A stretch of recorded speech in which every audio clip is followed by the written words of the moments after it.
A third long ball here on Friday, June 13th. It's the Fab Four. This is where myself, Jason, producer Jenny, and you, the MK listeners and viewers, pick the four top games of the weekend. So, fourth pick will be the chat. So, get your games that you are carving up time for or setting a TV reminder for in the chat, and you will be the fourth of our Fab Four of the weekend. Lots of games on lots of different competitions, local stuff, domestic league, Gold Cup, Club World Cup, the women's Super League final, all happening in the same weekend. Where are you going to start with our first pick of our Fab Four here on the June 13th weekend?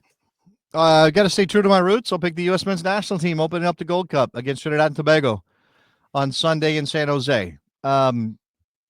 It's not what I hoped for this summer. It is nowhere close to the roster that I wanted to see with Mauricio Pochettino in charge, building up to the World Cup next year. But they do have something to prove, right? Off the humiliation against the Swiss, got to show that they can actually win games in this tournament, right? There's a level of impending disaster and doom that's swirling around this team that they have to shake off. I don't think there's going to be a coaching change, even though I see various other soccer properties covering the game in America saying, is it time to sack Pochettino, or could Pochettino be sacked? It's not happening. It's not happening. They invested too much.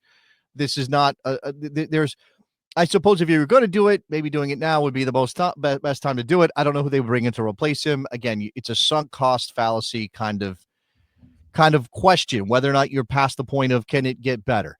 You kind of have to trust. He hasn't had his best team together. This won't be that, but maybe he shows us that he has a sense of how to put together a competent team via the pieces that he's got at the moment, because he admitted after saying he was going to rotate and doing it, he admitted that he got it wrong against the Swiss. So he needs to get it right against a team that's nowhere near as good as Switzerland. Do you think that I know you may not be a big into predictions at this stage, but do you think men's national team is more likely to come out firing and try to blow past Trinidad and Tobago on at the weekend? I mean, is that even possible? Is this group of players good enough to blow past anyone? I mean, it'll be pretty intriguing to think about, because we're talking about ticket sales and all that for Club World Cup, and the Nations League out in California wasn't the most attended games. I did see that there's still games that are tickets available for that game out in San Jose, which we'll see what it looks like. Hopefully there's a good atmosphere for that. It's not, in a football stadium, and there's been plenty of lead-in time to sell tickets. So we shall see. U.S. men's national team versus Trinidad. And going into this, you said it's not the summer that you wanted. I felt like going into this with how the Nations League went and disappointed, I thought that this Gold Cup was either going to be the most important or the least important. And unfortunately, it seems like it's the latter. It's maybe the least important and the least prestigious, the men's national team going into this Gold Cup. But moving on, my pick, the second pick for the Fab Four, is kind of a test of the water for the Club World Cup, or at least the early stages of it for the big teams on Sunday. UEFA Champions League winners Paris Saint-Germain is taking on Atletico Madrid.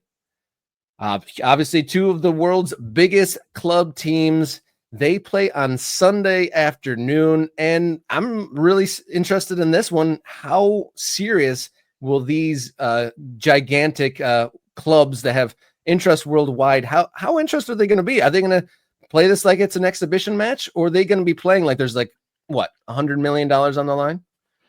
You have to imagine there will be a letdown for PSG just because they won the most prestigious club tournament in the world. And as much as Gianni Infantino maybe wants to turn this one into that, it's not. Who cares?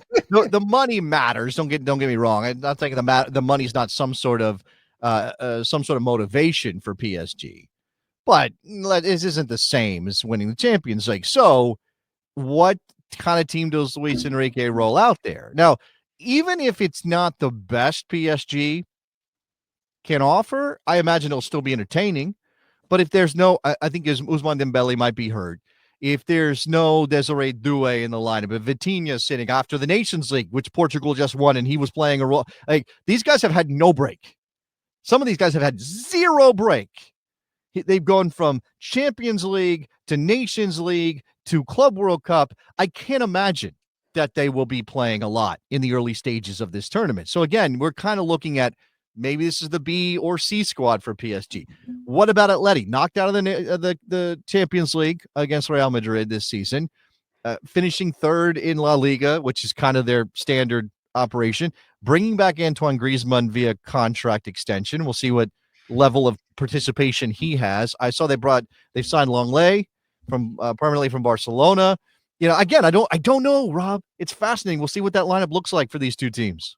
And does the European champions versus one of the best Spanish clubs, what kind of interest is that? They're playing at the Rose Bowl. The Rose Bowl. Do you know how many seats are in the Rose Bowl, Rob? It's a lot of seats. Yeah, that's one of the biggest stadiums. I just Googled it, and according to the Google machine, it contains almost a capacity of 90,000. And so if they're only selling like 25,000 for Leo Messi in Florida, I can't imagine what a French versus a Spanish team in California attendance might look like. Do we have producer Jenny? Are you ready to pop in and give us your third pick in this weekend's Fab Four? Here she is. Here I am. I am going to stick with the domestic route, and I'm going to go with the kind of cool jewel of the MLS slate this weekend, Columbus Crew against Vancouver Whitecaps. Vancouver surprised me last week with their lack of international call-ups on their roster, and they still went and made mincemeat out of the Seattle Sounders, which made the Portland Timbers fan of me very, very happy.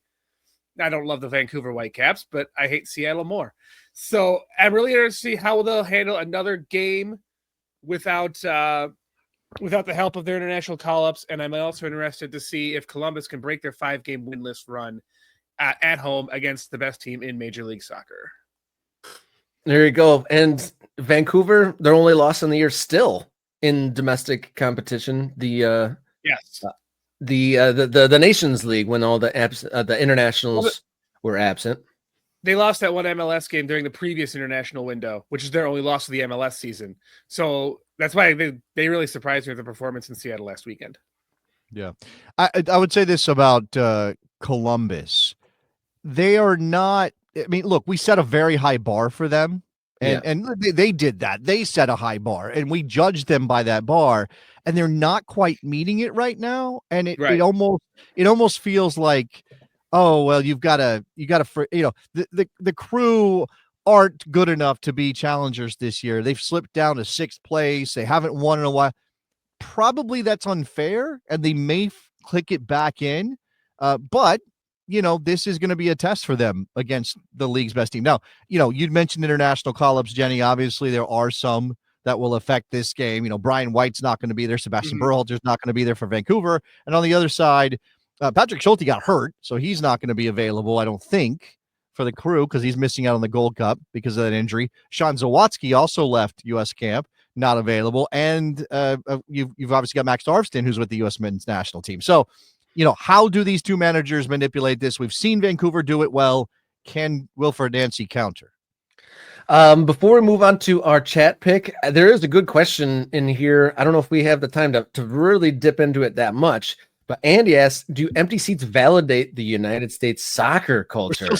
We're so savvy as soccer fans in this country. We know bullshit when we see it, Rob. Why would we buy tickets for bullshit? That's good. I like it, Andy. It gets served every now and again, and I think we've discovered the smell of it. And I think the Fab Four pick of the weekend, something we just touched on a little lightly, the USL Super League final, I think, is probably a good fourth pick. Tampa Bay Sun versus Fort Lauderdale United, and the venue, Big Jim Williams Stadium there. So that's a fun one.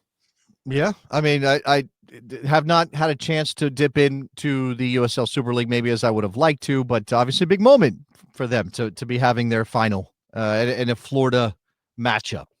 So the Fab Four of this weekend heading in starting on June 13th, United States men's national team versus Trinidad and Tobago, PSG versus Atleti, Columbus versus Vancouver, and the USL Super League final. Thank you for chipping in. If you're watching this now and you haven't hit subscribe, do so now. Morning Kick Around is growing, and we are working towards becoming a town square, so to speak, for the American soccer conversations. Not too many independent voices in this fractured landscape covering the game we love. So we are looking to fill that gap and keep the Morning Kick Around movement going.